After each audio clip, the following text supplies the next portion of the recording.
미국에 살면서 느끼는 거는 여기 사람들은 절기에 강하다 하는 인식을 갖습니다. 미국 사람들은 절기를 중심으로 생활하는 것 같아요. 11월이 되면 추수감사절 모드로 들어가죠.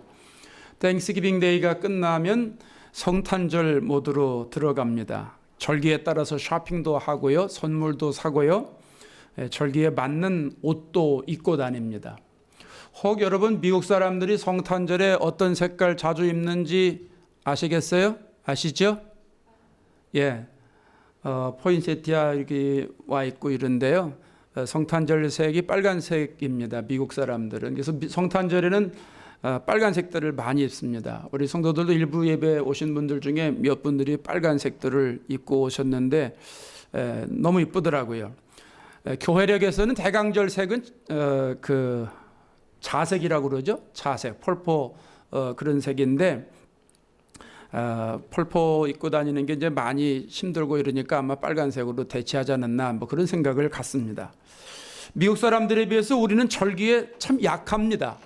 교회력으로 보면 예수님 생애를 기준으로 돌아가잖아요. 대강절부터 시작을 해서 성탄절, 주현절, 사순절, 또 부활절, 성령 강림절 뭐 이런 식으로 계속 이제 나아갑니다.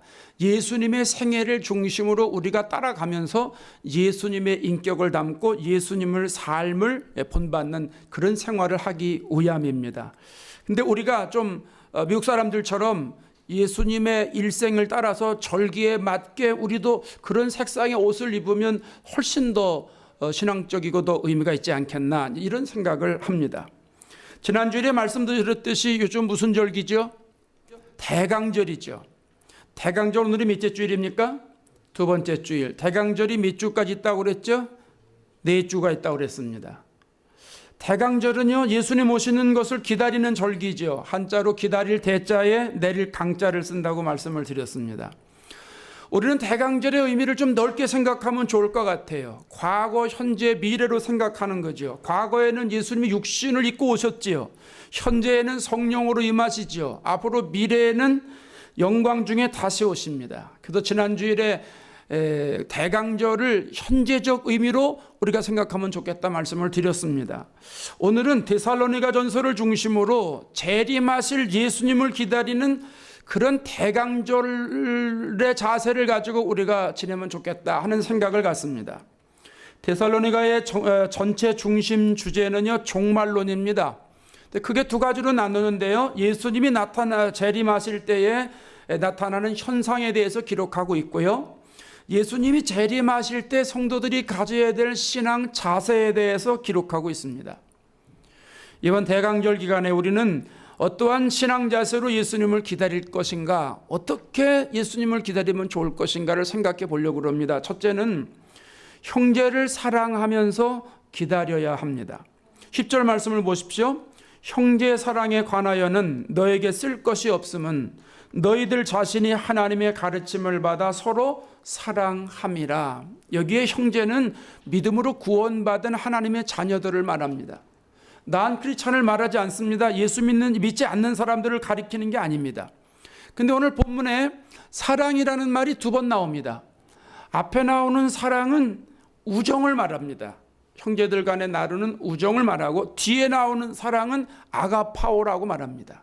이건 아가페 사랑을 말합니다. 무슨 말이냐 하면 하나님의 사랑, 아가페 사랑의 근거에서 형제를 사랑해라, 이런 얘기입니다.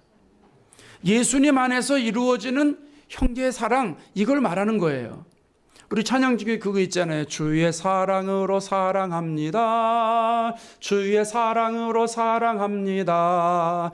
형제 안에서 주의 영광을 보며 주의 사랑으로 사랑합니다. 이 찬양처럼 주님의 사랑으로 사랑하는 것, 이걸 가리키는 거예요. 사실 데살로니가 교회는 형제 사랑을 강조할 필요가 없어요. 데살로니가 전서 1장에 가면 3절에 가면 믿음의 역사와 사랑의 수고와 소망의 인내가 가득한 교회라고 그랬습니다. 데살로니가 교회는 사랑으로 소문난 교회입니다. 그래서 오늘 10절 말씀에 형제의 사랑에 관하여는 너에게 쓸 말이 없다, 쓸 것이 없다, 이렇게 말하는 거예요. 더 이상 할 말이 없다, 너무 잘하고 있다, 이런 얘기입니다. 10절에 가면 너희가 온 마게도냐 모든 형제에 대하여 과연 이것을 행하는도다. 마게도냐 지역에 교회가 3개가 있었어요. 빌립보 교회, 데살로니가 교회, 베레아 교회가 있었는데 이 데살로니가 교회 교인들이 같은 지역에 있는 두 교회 성도들에게도 동일한 마음 가지고 사랑했다는 거예요. 사랑이 확대되는 걸 볼 수가 있죠. 나중에는 마게도냐에 있는 이 3 교회가 힘을 모아서 형제를 또 사랑하게 되는데 예루살렘 교회에 어려움을 당하니까 그들을 돕습니다. 고린도후서 8장에 가면 데살로니가 교회에 환란이 있고 시련이 있고 어려움이 있었거든요. 그런데 예루살렘 교회가 더 어려운 거예요. 환란이 있는 거예요. 그러니까 자기들이 헌금을 모아서 예루살렘에 보내는데 그냥 보내는 게 아니고요. 심이 지나도록, 심에 지나도록, 그러니까 땀이 나도록 아주 풍성하게 헌금을 해가지고 보냅니다. 이 데살로니가 교회는 형제 사랑에 대해서 대단한 교회입니다.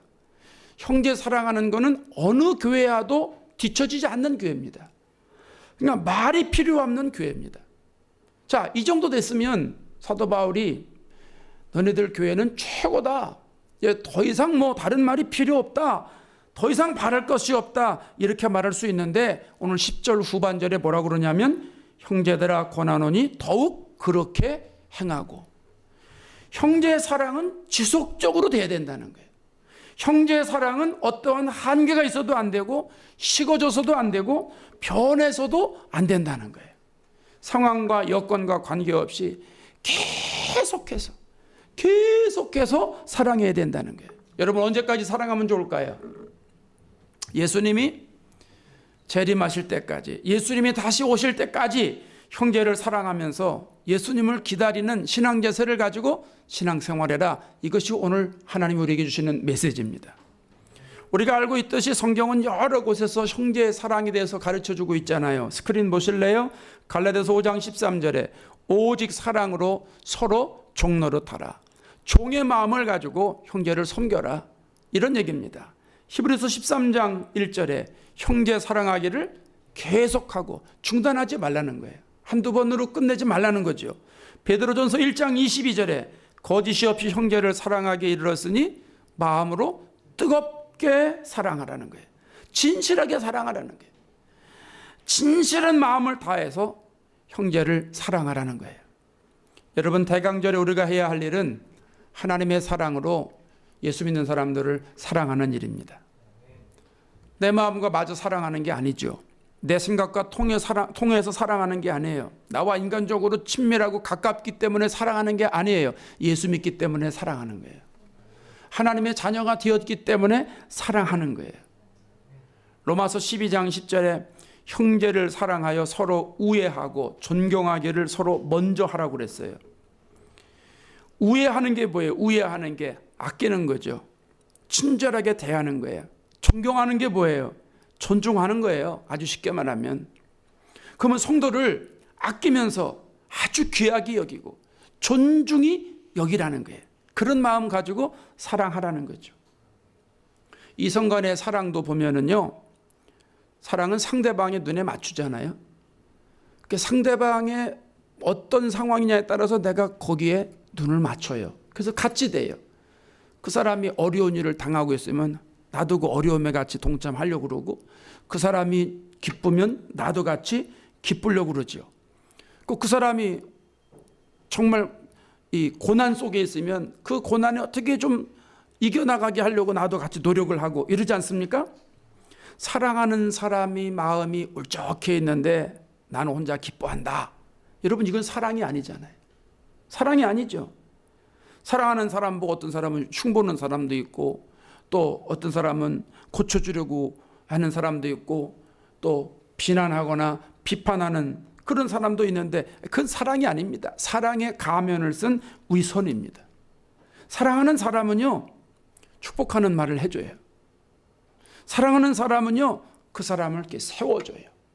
사랑하는 사람은요, 그 사람의 허물을 덮어주는 거예요. 사랑하는 사람은 그를 아껴요. 그를 귀하게 여겨요. 그 사람을 존귀히 여긴다는 겁니다. 그게 사랑이에요. 예수님의 마음을 가진 우리들이 성도들에 대해서 그런 자세를 가지고 사랑하라는 거예요. 예전에 인디아나주에서 있었던 일인데 15살 된 브라이언이라고 하는 형제가 뇌종양에 걸려 있어요. 그래서 방사선 치료를 받고 또 화학 치료를 받고 여러 가지 치료를 받는데, 이런 방사선 치료가 얼마나 독합니까? 그래서 보통 사람들 뭐 머리가 빠지고 뭐 정신이 없지 않습니까? 그러니까 이 아이도 똑같은 현상이 일어나서 머리카락도 빠지고 이러니까 이 어린애가 바깥에 나가고 싶겠습니까? 그러니까 안 나갑니다. 그래서 그냥 자신의 모습을 보고 좌절해가지고 학교고 뭐고 아주 둔물출하고 집에만 있는 거예요. 학교에 있는 친구들이 그 소식을 알아요. 어떻게 하면 저 친구를 도와줄 수 있을까? 어떻게 하면 저 친구에게 희망을 줄 수 있을까? 이런 생각을 하다가 한 친구가 우리 모두 머리를 삭발하자. 그 친구가 삭발해 있는 것처럼 우리도 다 깎자는 거예요. 그 의견을 냈더니 학급 친구들이 다 좋아했어요. 그래서 친구들이 집에 가서 부모님에게 여차저차해서 우리가 머리를 삭발하려고 그러니까 해도 되냐고 그랬더니 부모님들이 괜찮다고 하라고. 그래서요, 그 반 친구들이 다 머리를 깎았네요. 그리고 그 친구 마음 같이 해서 그 친구 찾아가서 위로도 해주고 그 친구 학교 나오게 하고 그래서 같이 공부하고 사랑을 나눴다는 얘기입니다. 얼마나 멋있어요. 감동적이잖아요. 이번 대강절에 성도들을 사랑하면서 예수님을 기다리는 절기가 되기를 바랍니다. 우리 교회 성도들도 데살로니가 교회 성도들처럼 하나님의 사랑으로, 하나님의 사랑, 아가페 사랑으로 형제를 사랑하고 자매를 사랑하고 해서 사랑을 확대시키는 축복이 있기를 바랍니다. 두 번째로는 맡겨진 일을 하면서 기다리라고 말씀하지요. 11절에 보세요. 11절 같이 읽어보십시다. 또 너희에게 명한 것 같이 조용히 자기 일을 하고 너희 손으로 일하기를 힘쓰라. 데살로니가 교회인들 중에 종말론에 대해서 오해하는 사람들이 있었어요. 내가 죽기 전에 예수님 오신다는 거예요. 어차피 예수님 오실 건데 일하면 뭐 하냐는 거예요. 어차피 주님 오시면 내가 가지고 있는 거 다 놓고 가야 되는데. 믿음이 너무 좋지요? 너무 좋아요. 이건 좋은 게 아니에요. 잘못된 믿음이에요. 그러니까 이런 믿음을 가지고 이 사람들이 이 일을 안 해요. 예수님 오시면 자기는 간다는 거예요. 그리고 사람들에게 막 떠들고 다니는 거예요. 이런 모습을 사도 바울이 보면서 뭐라 그래요? 조용히 하라는 거예요. 조용히 하라. 오늘 조용히 자기 일을 하고 조용히 하면서 네 맡은 일 하라는 거예요. 데살로니가 교인들 중에는 주님이 다시 오실 것이라고 하는 그런 태도, 이 태도가 사실 잘못된 게 아닙니다. 주님의 재림을 기다리지 않는 사람이 잘못된 거지. 주님의 재림을 기다리는 자체가 그게 왜 잘못됐어요? 다시 오실 주님을 기다리는 거, 여러분 이게 기독교 신앙의 핵심이에요. 예수님이 영광 중에 다시 오시면 우리는 구름 속에 올라가서 예수님을 맞이하게 됩니다. 그리고 하나님 나라에 가서 왕 노릇하면서 하나님께 영광 돌리면서 살아갑니다. 그래서 요한계시록 22장 20절에 주 예수여 어서 오시옵소서, 아멘 주 예수여 오시옵소서 이렇게 고백하잖아요. 여러분 예수님 오심이 사모됩니까? 아멘 주 예수여 오시옵소서 이런 믿음 가지시기를 바랍니다. 예, 이게 중요한 거예요, 기독교인 중에. 근데 문제는요, 그릇된 종말론이에요. 그릇된 종말론. 그래서 어떤 사람들은 예수님 다시 오신다 하는 걸 자기식으로 계산하지 않습니까? 여기 저 다리 건너 오클랜드 가면요, 패밀리 라디오라고 하는 방송국이 있습니다. 요즘도 있어요? 있죠? 예, 내가 요즘은 듣질 않아서 잘 모르겠는데, 해럴드 캠핑이라고 하는 분이 운영하는 방송국이었는데요. 이분이 2011년 5월 21일 날 예수님 재림한다고요, 계속 방송에다 떠들어댔어요. 2011년 5월 21일에 인류의 종말이 온다는 거예요. 계속 상담하고. 근데 그 얘기를 듣고 또 믿고 거기다 도네이션 하는 사람도 또 의외로 많습니다. 근데 여러분 2011년 5월 21일 날 예수님 오셨어요, 안 오셨어요? 오셨으면 우리가 여기 없죠. 인류의 종말이 온다고. 예, 근데 인류의 종말은 안 오고 그 사람의 종말은 왔어요. 그 사람 2013년에 죽었습니다. 1992년 10월 28일 기억하시는 분 혹 있을지 모르겠어요. 다미선교회라고, 다가올 미래를 준비하라, 이 약자입니다. 이장님이라는 사람이요, 12시에 예수님이 오신대요. 자정에 예수님이 오신다는 거예요. 그 여기에 빠져가지고 일부 성도들이 생업을 포기하고요, 재산을 몽땅 교회에다 바쳤어요. 교회에다 바쳐야 뭐 한 달 나가면 상급이 많대나 뭐 이래가지고 다 바쳤습니다. 그래서 어떤 이들은 10월 28일 그날까지만 먹고 살 것만 준비해놓고 나머지는요 전부 다 바치고 산에 들어가고 기도원에 들어가고 뭐 이런 사람들이 많았었어요. 그 이제 28일 날이 다가옵니다. 저녁이 됩니다. 166개의 종말론 교회들이 하얀 옷을 입고 모이기 시작을 합니다. 뭐 하나님 눈에 잘 띄려고 하얀 옷을 입었대나 뭐 그렇대죠. 뭐 하나님이 뭐 검은 옷 입으면 뭐 안 보이시나, 하여간 뭐 그렇게 하얀 옷을 입고서 사람들이 모여가지고 예배를 드립니다. 휴거를 보여주기 위해서 텔레비전을 설치합니다. CNN 기자들을 부르고요, 로이터 통신 기자들을 불러가지고 취재하라고 막 허락을 해줍니다. 이쯤 되니까 난리가 되지 않습니까? 경찰들이 비상을 걸어가지고요, 경찰들이 총출동해서 만약의 사태를 위해서 준비하고, 이런 어처구니 없는 일들이 우리나라에서 일어났어요. 어떻게 됐을까요? 어떻게 됐을까요? 아무 일도 일어나지 않았어요. 아무 일도. 자신이 휴거되지 않으니까 오늘 목사님이 그랬대죠. 여러분, 예수님이 오시는 시간은 우리나라 시간이 아니라 저 이스라엘 시간입니다. 이렇게 엉뚱한 소리를 했답니다. 또 필리핀에서 준비하던 사람들은 뭐라고 얘기했냐면 예수님이 교통체증 때문에 늦게 오고 계십니다. 이렇게 얘기했다는 겁니다. 교통체증이 얼마나 많았는지 오늘까지 예수님 안 오시는 거 보니까 그 나라는 교통체증 대단한 것 같아요. 잘못된 종말론에 현혹돼 가지고요, 이장님이라는 사람만 부자 됐어요. 경찰에서 나중에 조사를 해보니까 그 사람 재산이 수십억 원이랍니다. 수십억 원. 우리는 예수님의 재림에 대한 올바른 성경 지식을 가지고 있어야 돼요. 여러분, 성경에는 뭐라고 얘기해요? 마태복음 24장 36절에 그날과 그때는 아무도 모르나니 하늘의 천사들도 아들도 모르고 오직 아버지만 아신다 그랬어요. 이게 예수님이 하신 말씀이에요. 예수님이 직접 하신 얘기예요. 아니, 오실 분도 모른대요. 지금 오실 분도 모른대요. 아버지만 아신다는 거예요.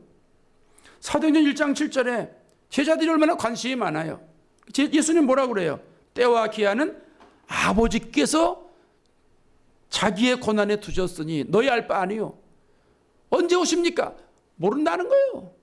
하나님의 권한이라는 거예요. 베드로서 3장 10절에 주의 날이 어떻게 와요? 도둑같이 온대. 여러분, 도둑이 올 때 미리 경고하고 옵니까? 시간 가르쳐주고 옵니까? 몰라요. 그러니까 예수님이 언제 오시느냐? 아무도 모르는 거예요. 아무도 모르는 거예요.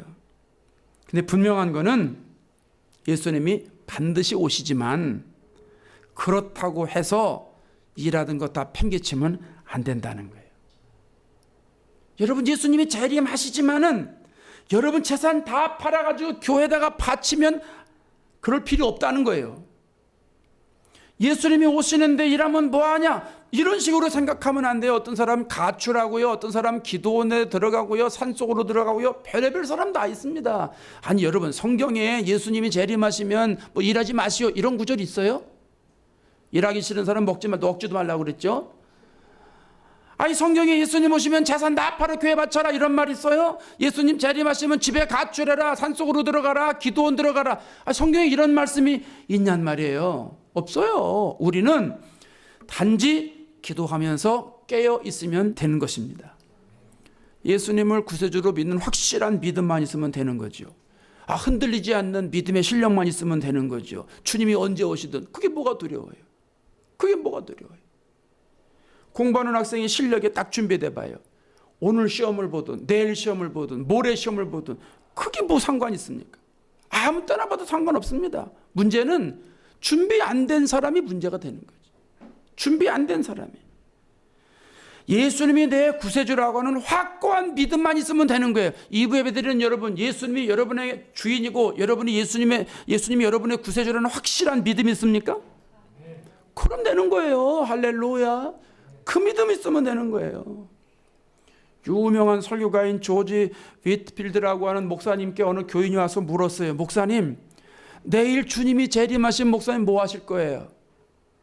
이 목사님 대답이 제가 세워놓은 계획이 있거든요. 기도하고요, 신방하고요, 설교한 계획인데 그대로 할 겁니다. 예수님이 언제 오시든 상관없이 예수 믿는 사람들은 맡겨진 일에 최선을 다하면 돼요. 하나님이 여러분에게 맡겨주신 일이 있거든요. 교회에서도 맡겨주신 일이 있고요, 학교에서도 맡겨주신 일이 있고요, 직장에서도 맡겨주신 일이 있고요, 가정에서도 맡겨주신 일이 있어요. 그 일 조용히 묵묵하게 진실하게 정직하게 거짓이 없이 감당하면 되는 거예요. 누가 뭐라고 그래도 거기 솔깃하지 마세요. 사람 눈치 볼 거 없어요. 예수님 정신 가지고 예수님 마인드 가지고 진실하게 감당하면 되는 줄로 믿습니다. 목사의 욕심인지는 모르겠어요. 저는 우리 교인들이요, 직장 생활할 때 야곱처럼 했으면 좋을 것 같아요. 야곱의 자세로 직장 생활하면 좋을 것 같아요. 야곱이 외삼촌 라반의 집에 가서 20년 동안 일하잖아요. 어떤 자세로 일했을까? 성경은 이렇게 말합니다. 창세기 31장 38절에 한번 읽어보십시다. 외삼촌의 암양들이나 암염소들이 낙태하지 아니하였고 또 외삼촌의 양떼의 순양을 내가 먹지 아니하였으며. 여러분, 외삼촌이 얼마나 미웠겠어요. 왜요? 품값을 주지도 않아요. 10번이나 바꿔요. 그런데 야곱이 어떻게 이래요? 외삼촌의 짐승들이 물려가면 물려갔다고 그냥 보고만 한 게 아니에요. 그리고 끝난 게 아니에요. 자기 것으로 갖다가 다 놓고 또 낙태한 것 그냥 내버려 두지도 않고 외삼촌에는 전혀 영향받지 않도록 자기가 다 했다는 거예요. 여러분, 그 다음에 40절을 보세요. 내가 이와 같이 낮에는 더위와 밤에는 추위를 무릅쓰고 눈 붙일 겨를이 없이 지냈나이다. 이렇게 한번 일하실 수 있어요? 여러분, 직장에서 이렇게 한번 일해 보실 수 있으세요? 쉽지 않죠. 근데 그 자세는 가지고 있어야 돼요. 그 자세는. 여러분, 한 달에 버시는 거 있죠? 적어도 우리 교인들은요, 여러분 직장에서 한 달에 버는 것 이상으로 일을 하세요. 내가 한 달에 버는 것 이상으로 일을 하시란 말이에요. 나중에 우리 교인들도 이제 입장이 바꿔놓고 생각할 때가 있는 분들이 반드시 있을 거예요. 그래서 이제 주인이 되겠죠. 그러면 주인들은요, 일하는 종업원들보다 돈을 더 주세요. 적어도 그게 돼야 됩니다. 버는 것보다 더 많이 일하고 일하는 것보다 더 많이 주는 그 정신이 있어야 돼요. 우리가 예수님 정신을 갖추고 진실하고 충성스럽게 일할 때 하나님이 역사하시는 거예요. 예수 믿는 걸 드러내 보일 때 하나님께 영광이 되는 거예요. 그때 비로소 축복의 통로가 되는 거예요. 여러분을 통해서 여러분 가정이 복을 받고, 여러분을 통해서 여러분 직장이 복을 받고, 여러분을 통해서 여러분의 자녀들이 복을 받고, 여러분을 통해서 여러분의 부모님들이 복을 받는 거, 이게 축복의 통로예요. 그냥 되는 게 아니에요. 저절로 되는 게 아니에요. 내가 맡은 일을 충실하게 감당할 때 되는 줄로 믿습니다. 여러분, 우리는 예수님이 언제 오시든 관계하지 말고 주님이 맡겨진 일에 충실하면서 살면 되는 거예요. 더욱더 충실하고 더욱더 정직하고 더욱더 진실하게 살면 되는 거예요. 여러분이 하시는 일, 여러분이 하시는 공부, 여러분이 하고 싶어서 한다고 생각하면 착각이에요. 하나님이 여러분에게 주신 사명이에요. 소중하게 여기십시오. 만족하게 여기십시오. 자랑스럽게 여기십시오. 그 자세를 가지고 예수님을 기다리는 대강절이 되기를 바랍니다. 세 번째로는 품격 있게 살면서 기다리라고 말씀합니다. 12절을 보세요. 이는 외인에 대하여 단정히 행하고 또한 아무 궁핍함이 없게 하려 함이라. 외인은 밖에 사람이에요. 난 크리스천을 말하는 거예요. 단정히 행한다는 거는요, 옷을 이렇게 단정히 입고 넥타이 잘 매고 이렇게 하라는 얘기가 아니고요, 삶의 단정함을 말하는 거예요. 삶의 모습. 그래서 이 단정이라는 원어는 보기 좋은, 존경할 만한 이런 뜻이 있습니다. 그러니까 사람들이 보기에 삶에, 야, 저 사람 참 보기 좋게 산다, 저 사람은 참 정결하게 산다, 저 사람은 깨끗하게 산다, 이런 생각을 갖도록 살라는 거예요. 그래서 세번역 성경에는 바깥 사람들에 대하여 품위 있게 살아가라, 이렇게 얘기를 했어요. 품위 있게 살아가라, 품격 있게 살아가라, 이런 얘기입니다. 초대교회가 부흥하면서 구제하는 일로 인해서 갈등이 일어나잖아요. 한쪽만 열심히 구제하니까 다른 쪽의 사람들이 우리는 왜 소외시키냐, 우리는 많이 못 받는다는 거예요. 그래가지고 사도들이 제안을 하잖아요. 대안을 놔요. 사도행전 6장 3절에 가면, 형제들아, 너희 가운데서 성령과 지혜가 충만하여 칭찬 듣는 사람 7을 택하라 그러죠. 성령이 충만한 사람 택하라는 거예요. 지혜가 충만한 사람 택하라는 거예요. 세 번째는 칭찬 듣는 사람 택하라는 거예요. 여러분이 칭찬 듣는 원어가 뭐냐 하면 평판이 좋다는 말이에요. 평판이 좋은 사람 택하라는 거예요. 그 사람에게서 예수님의 성품이 나오냐, 그 사람 삶이 품격이 있냐, 그 사람이 품성이 좋으냐, 신앙 인격이 있냐, 인정받냐, 이 얘기예요. 사람들에게 그렇게 신앙 인격으로 인정받는 사람을 세우라는 거죠. 사도행전 11장 25절에 가면 그리스도인이라고 하는 이름이 안디옥에서 처음으로 생겨납니다. 안디옥에 바나바가 바울하고 사울하고 같이 목회를 하는데 하나님의 은혜로 놀랍게 부흥되고요, 양적 부흥만이 아니라 이 영적으로도 많이 부흥이 됩니다. 그러니까 사람들의 삶이 반듯해지는 거예요. 사람들이 품격이 있어지는 거예요. 예수 믿지 않는 사람들이 교인들을 딱 보니까, 야, 이 사람들은 좀 다르다는 거죠. 이 사람들은 보통 사람들하고 다르다는 거예요. 그래서 이 사람들에게 별칭을 붙여줘야 되겠다 싶어서 붙여진 이름이 그리스도인이라는 말이에요. 크리스찬이라는 거예요. 여러분, 저와 여러분은 크리스찬입니다. 인정하시죠? 고백하시죠? 예, 신앙 인격을 갖추고 사는 사람들이라는 말이에요. 품성을 갖추고 사는 사람이에요. 예수님의 성품을 담는 사람이 저와 여러분이에요. 저와 여러분의 삶 속에서 성령의 열매가 맺어지고 예수님의 성품의 열매가 맺어지는 거예요. 여러분, 이게 내가 하고 싶어서 하는 게 아니라 예수님이 내 안에 공급해 주심으로 자동으로 되는 거예요. 그래서 성령 안에 있는 사람들은요, 진실한 거예요. 적어도 우리가 앞으로 신앙생활할 때 진실하게 신앙생활하면서 교인들이요, 좀 품격이 있었으면 좋겠어요. 예수 믿는 사람들이 좀 때로는 손해볼 줄도 좀 알고요, 예수 믿는 사람들이 좀 희생할 줄도 좀 알고, 좀 져줄 줄도 알고, 의를 위해서 기꺼이 욕도 좀 먹고요. 예수 믿는 사람이 이래야 되지 않습니까? 이게 그리스도인의 품격이에요. 예수 믿는 사람들이 지는 법이 없어. 그 사람들은 그냥 돈이라면 그냥 사죽을 못 써.